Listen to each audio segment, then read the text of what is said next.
pretty unforgettable. It follows me everywhere. I thought the guy was going to shoot the door and kill us. I'm Dominique Lay reporting live in your neighborhood of Killeen.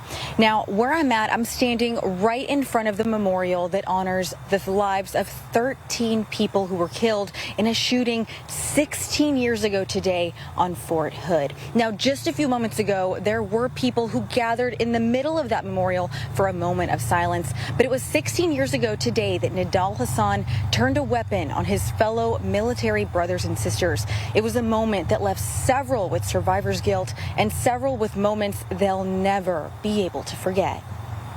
And at 1:32 p.m., I heard a civilian employee screaming, "They're shooting in the other building." We couldn't see what was going on, and we didn't know, but we knew it was really bad. November 5th, 2009. Watching a friend die is a horrible thing. Dr. Kathy Platoni, now a retired Army colonel, was on post that day when her Army brothers and sisters were attacked by Army psychiatrist Nidal Hasan in a shooting at Fort Hood.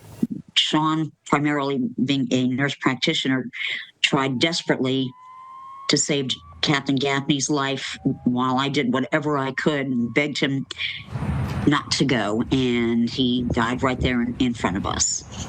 Dr. Alan Hopewell worked alongside Hasan. He tells me as much as he tries to forget about that day, he can never forget the moment he watched Hasan walk up to the building he and his colleagues were in. Because through the door, he's yelling something about, Allah, open the door, or Allah, help me open the door. So he's trying to get in the door. We pretty much thought he was going to shoot the door and come in and start shooting us. And it was really terrifying. After the shooting slowed, Hopewell checked the outside of his building. So I walk outside, there are bodies everywhere. 32 people were injured and 13 people were killed that day. And to honor her brothers and sisters, Platoni wears this. I want to show you my hero bracelet. I never take it off. On it are the names of those in her unit who lost their lives. Major Eduardo Caraballo, Captain John Gaffney, Staff Sergeant Amy Kruger. To this day, the shooting is classified as workplace violence, but survivors have been fighting for years to reclassify the massacre as an act of terrorism. It's something that has marked our lives for every day, made so much worse by the fact that the government continues to deny benefits to the wounded and the families of the fallen because it is not an act of domestic terrorism.